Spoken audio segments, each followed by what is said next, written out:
Hello friends, this is Professor Himanshu Deshmukh. Let's start our first problem on rotational motion. Now the problem says that a flywheel starting with an initial angular velocity of 900 rpm attains the angular velocity of 1500 rpm in 20 seconds.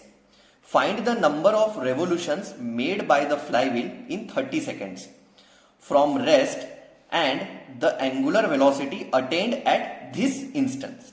Okay, now again pause the video and go through this numerical one more time and understand what is given in this numerical and what is being asked in this numerical. Okay, it is very important that you first of all understand the numerical. Okay, because if you do not understand the numerical, even if you know how to calculate and even if you know all the formulas, you won't be able to solve that particular numerical. Okay, so we'll start to solve this numerical. Now what is given? A flywheel. Okay, now what do you mean by flywheel?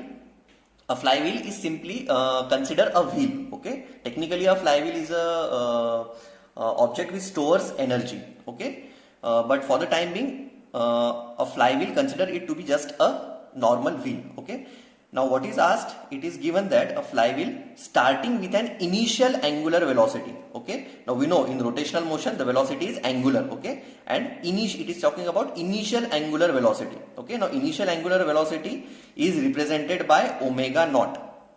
Okay, we are seeing in basics video. So initial angular velocity is represented by omega naught and it is given, it is 900 rpm.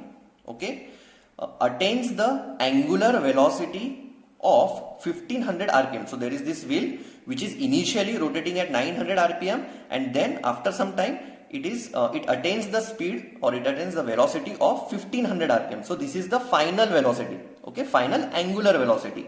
So final angular velocity is represented by omega. It is 1500 rpm. Okay, now both these velocities are in rpm and we know if you want to convert the velocity rpm into radian per second, you have to multiply by 2 pi upon 60. So here multiplying it by 2 pi upon 60. Okay, in both these cases you will get the value in radian per second. Okay, so omega naught, which is 900 rpm, is nothing but 94.247 radian per second. See, while solving the numerical, we always have to use the units in radian per second. Okay, if in question it is given in radian per second, you can directly use it, but if it is given in rpm, such as in this case, you have to first convert it in radian per second. Okay, so we have converted both omega naught and omega which were given in rpm into radian per second. How? By multiplying both these terms by 2 pi upon 60. Okay, now moving forward in 20 seconds. So time is also given. Time is 20 seconds. Okay, now it is further said that find the number of revolution. What you have to find? Number of revolutions. Now number of revolutions is represented by theta. Okay, so theta you have to find out. Made by the flywheel in 30 seconds. So theta you have to find out for 30 seconds. Okay, from rest. Okay, and the angular velocity. Now what is angular velocity? That is final velocity. Okay, at 30 seconds is also asked. Okay, now see, these are the given things and now we'll try to solve and find out the value of theta at 30 and omega at 30. Okay, now see, we know these formula. Okay, now we know while solving we have these three formulas. Now we have to find out the value of theta as well as omega. Now see how you can find out the value of omega. For finding out the value of omega, we require omega naught plus alpha and t. Okay, we have omega naught, we have t, but do we have alpha?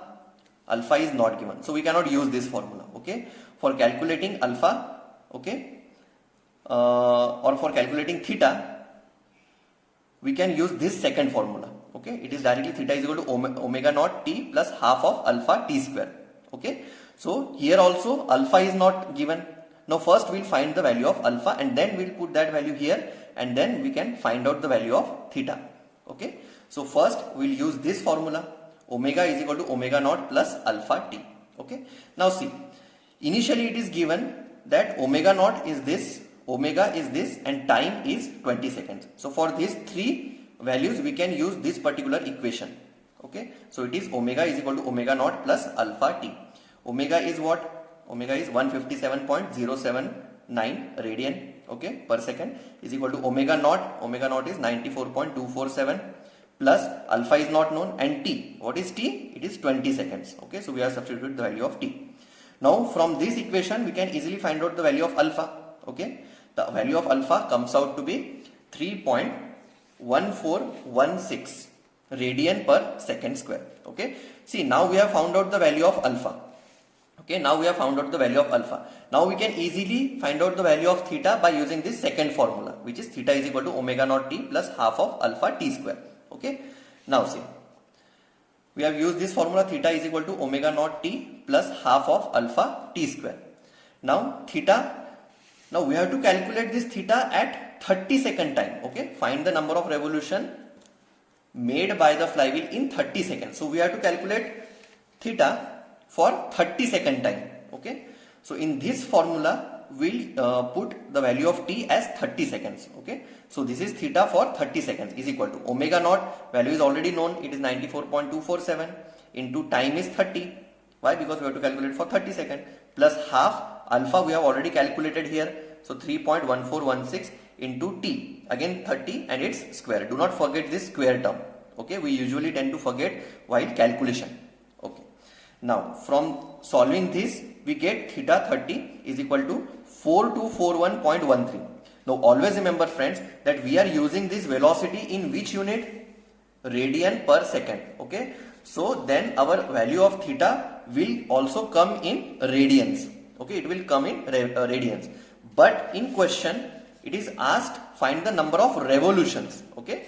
So you have to convert this radian into revolution, and what is the conversion unit? One revolution is 2 pi radian. So 1 radian will be 1 upon 2 pi, okay. This 2 pi will go here, so this much radian will be equal to this much upon 2 pi, okay. We have converted radians into revolutions. So after solving this we get the value of theta 30 is equal to 675 revolution, okay. And for the value of pi, always remember it is 3.14, okay. Do not take pi as 180 degree, okay. The value of pi is universal, it is 3.14. So 4241.13 divided by 2 into 3.14.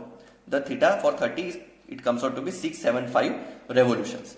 Now at time 30, final velocity is also asked, okay. So for final velocity we can find it from this particular formula number 1.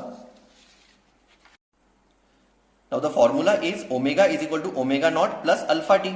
Now in this case we are substituting the value of t as 30 seconds, okay. See, we have used this formula in previous case also, okay, here also, but in this case we have used time as 20 seconds, but in this case now we'll use time as 30 seconds, okay. So omega for 30, it comes out to be omega naught is already known, 94.247 plus value of alpha we have calculated here 3.1416, and time is 30 seconds, okay. So we can easily calculate this. The final angular velocity at time 30 seconds comes out to be 188.5 radian per second, okay. So we have found out both these things, okay. Now to summarize the today's numerical, first of all understand that what is given and what is asked in the question, okay, and then thereafter use proper formula in proper sequence, okay. Do the calculation part correctly and pay a special attention on the unit conversions, okay. It is very important that you understand and do not skip the unit conversion part, okay, because it is very tricky. It is very easy part, but we tend to forget this, because of which our final answer becomes wrong, okay. So I hope you have understood this first numerical. Thank you.